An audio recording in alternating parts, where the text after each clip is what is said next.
नमस्कार, स्वागत है आपका एसजीआर एजुकेशन में और एक नई सीरीज़ में। हम सबको पता है कि हमने हायर एजुकेशन की जो सीरीज़ है वो पूरी कर ली है। हमारी 30 की 30 स्कीम्स, 15 के 15 वीडियोस पूरे आ चुके हैं, उनकी प्लेलिस्ट बन चुकी है। तो वक्त है नई सीरीज़ का और ये रहेगी गोल्डन सीरीज़ रिसर्च ग्लॉसरी की, जिसका आज ये फर्स्ट पार्ट आपके सामने है। इसमें हम क्या करने वाले हैं मैं आपको बता देता हूँ। देखिए, ये A to Z research terms की सीरीज़ होने वाली है कि जितनी भी टर्म्स A से होती हैं वहाँ से लेके जितनी भी टर्म्स Z तक हम सभी की सभी टर्म्स को बहुत अच्छे से पढ़ेंगे। और ये रिसर्च की गोल्डन सीरीज़ मैंने नाम इसलिए रखा है क्योंकि ये आपको आपके पीएचडी, आपके एमफिल के काम, आपकी रिसर्च सब्जेक्ट को ढंग से पढ़ने की जितनी भी आपकी ये कोशिशें हैं, इन सब में आपको बहुत आगे लेके जाएंगी। क्योंकि बहुत सी बार पेपर में ऐसे ऑप्शंस आते हैं जो हमको नहीं पता होते, बहुत सी बार इंटरव्यू में ऐसे क्वेश्चंस पूछे जाते हैं जो हमको नहीं पता होते। तो इस सीरीज़ का मकसद ओवरऑल लोगों की रिसर्च की अंडरस्टैंडिंग को बहुत अच्छे से बढ़ा देने के लिए है। तो देखिए, अगर आप टेलीग्राम के ग्रुप से जुड़ते हैं एसजीआर एजुकेशन, जिसका लिंक आपको डिस्क्रिप्शन में मिल जाएगा, वहाँ पर आप जुड़िए। वहाँ पर आपको पेपर 1 का सभी स्टडी मटेरियल और फ्री क्लासेस के लिंक और पेड क्लासेस के लिंक भी आपको मिल जाएंगे। मैं अनअकैडमी पे पढ़ाता हूँ और वहाँ पर अगर आप मुझसे जुड़ना चाहते हैं तो मुझे फॉलो कर लो। लिंक आपको डिस्क्रिप्शन में मिल जाएगा, जहाँ पर आप रोज़ रात 9 बजे की फ्री क्लास कर सकते हो। क्योंकि उस रोज़ रात 9 बजे की फ्री क्लासेस में हम 2020 के PYQs कर रहे हैं और बहुत अच्छे क्वेश्चंस वहाँ पर हम लोग सॉल्व कर रहे हैं रोज़ रात को 9 बजे। तो उस क्लास को ज़रूर ज्वाइन करिए। अनलॉक कोड लगा लीजिए, अनअकैडमी ऐप को डाउनलोड करके नवीन साक लाइव सारा कंटेंट आप अनलॉक कर पाएंगे।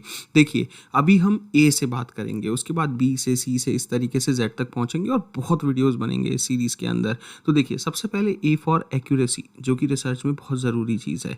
देखिए, सर्वे रिसर्च में क्या होता है, हम एक्यूरेसी देखते हैं। एक्यूरेसी को हम यहाँ पर वैलिडिटी भी कहते हैं। आपने सुना होगा कि रिसर्च में वैलिडिटी बहुत इंपॉर्टेंट होती है, तो एक्यूरेसी को वैलिडिटी भी कहा जाता है। तो हम ये कहते हैं कि एक्यूरेसी रेफर करती है कि क्या आपका सैंपल आपकी टारगेट पॉपुलेशन को मैच कर रहा है या नहीं कर रहा। क्योंकि सैंपल हमेशा एक रिप्रेजेंटेशन होता है आपके ओवरऑल पॉपुलेशन का। तो ये बड़ा ज़रूरी होता है एक्यूरेसी रिसर्च में, क्योंकि आपका सैंपल आपकी पॉपुलेशन को रिप्रेजेंट करना चाहिए। और ये इंडिकेट करता है कि वैल्यूज़ जो आपको मिली है एक सर्वे इंस्ट्रूमेंट से या असेसमेंट से, वो एक्चुअली ट्रू वैल्यूज़ हैं या नहीं, क्या वो रिप्रेजेंट करती है या नहीं टारगेट पॉपुलेशन को।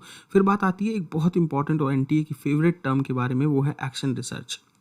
अब देखिए, एक्शन रिसर्च आपको पता है कि कंडक्ट की जाती है एकेडमिक प्रॉब्लम्स को प्रैक्टिकल सॉल्यूशंस के लिए और इन्फॉर्म करने के लिए, इम्प्रूव करने के लिए, जो कि इंस्टेंट रिसर्च भी कहलाती है। और दो तरीके की आप कह सकते हो ब्रॉड टाइप पे होती है, एक पार्टिसिपेटरी एक्शन होती है और एक प्रैक्टिकल होती है। एक्शन रिसर्च को हम सब लोग इमीडिएट रिसर्च के तौर पर जानते हैं, प्रॉब्लम्स के सोल्यूशन वाली रिसर्च के तौर पर जानते हैं, प्रैक्टिकल सोल्यूशन रिसर्च के तौर पर जानते हैं। फिर एक वैल्यू आती है, एक और टर्म आती है ए से, जिसे हम कहते हैं एडजस्टेड आर स्क्वायर। देखिए, एडजस्टेड आर स्क्वायर किसको कहा जाता है, एक ऐसा मेजर जो आपको ये बताता है कि कितने अच्छे से हमारा जो इंडिपेंडेंट या प्रिडिक्टर वेरिएबल है वो प्रिडिक्ट करता है हमारे डिपेंडेंट वेरिएबल या आउटकम वेरिएबल को।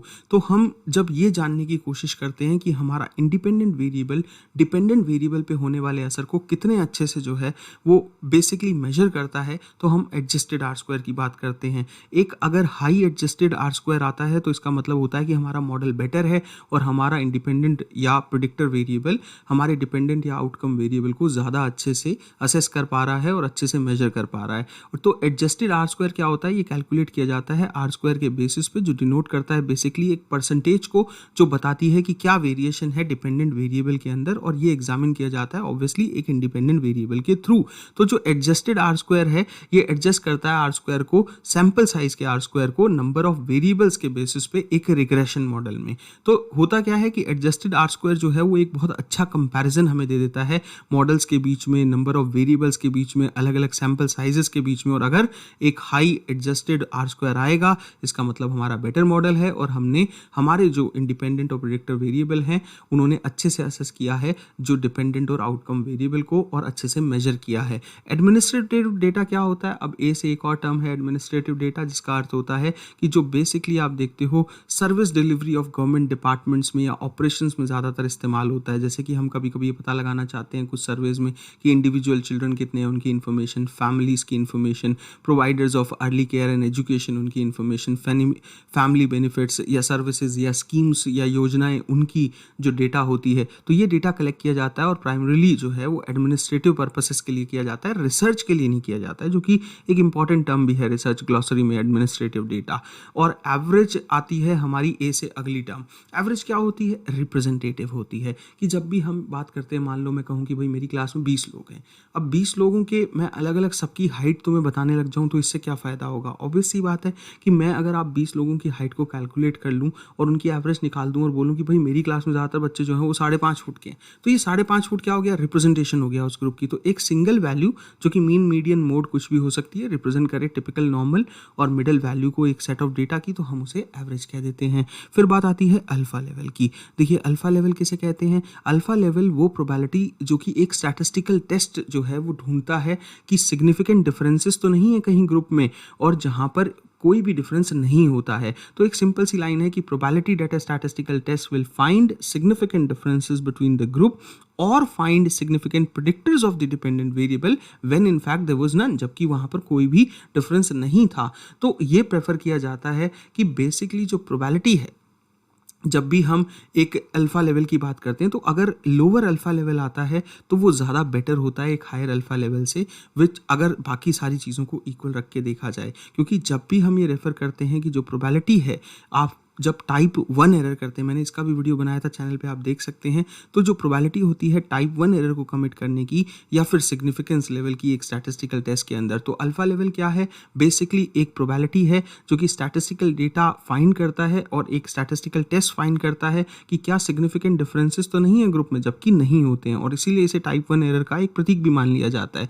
जितना कम होगा अल्फा लेवल उतना बेटर होगा अगर बाकी सभी चीज़ों को हम इक्वल रख के सोचें तो। उसके बाद आता है अल्टरनेटिव हाइपोथेसिस, जिसे कहते हैं रिसर्चर्स हाइपोथेसिस, जिसे कहते हैं हाइपोथेसिस ऑफ इंटरेस्ट, जो हमारा हाइपोथेसिस होता है हमारी रिसर्च में। क्योंकि नल हाइपोथेसिस तो वो होता है जो कि प्रीवियसली पहले से एस्टैब्लिश्ड है, तो एक एक्सपेरिमेंटल हाइपोथेसिस जो आप रिसर्च कर रहे हो, तो जो आपका हाइपोथेसिस है जो आपको ये बताता है कि that there is some real difference between two और मोर ग्रुप्स, और अगर डिफरेंस होगा तो हम हमेशा अल्टरनेटिव को चुनेंगे, और अगर डिफरेंस नहीं होगा तो ऑब्वियस सी बात है नल स्टैब्लिश रहेगा और हम कह देंगे कि we are fail to reject null. हम कभी नल को एक्सेप्ट नहीं करते हैं, हमेशा फेल टू रिजेक्ट रहता है।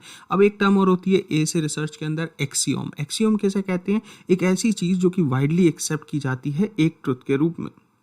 जैसे आपने बहुत सारे स्टीरियोटाइप सुने होंगे, बहुत सारी ऐसी चीज़ें सुनी होंगी जो कि वाइडली एक्सेप्ट कर लिया जाता है एक ट्रुथ के रूप में, तो एक्सियोम हम ऐसी टर्म्स को कहते हैं। लास्ट टर्म है ए से एसोसिएशन। तो एसोसिएशन क्या होता है? एक रिलेशनशिप बिटवीन दी जो ऑब्जेक्ट और वेरिएबल्स के बीच में है। अगर दो वेरिएबल्स पॉजिटिवली एसोसिएटेड हैं तो हम पॉजिटिवली कोरिलेटेड भी उन्हें कह देते हैं। जब वैल्यूज़ जो है एक की इंक्रीज़ होती है तो दूसरे की भी इंक्रीज़ हो जाती है। अगर हम कहें कि नेगेटिवली एसोसिएटेड है या नेगेटिवली कोरिलेटेड है तो एक की वैल्यू बढ़ेगी तो दूसरे की घटेगी, एक की घटेगी तो दूसरे की बढ़ेगी।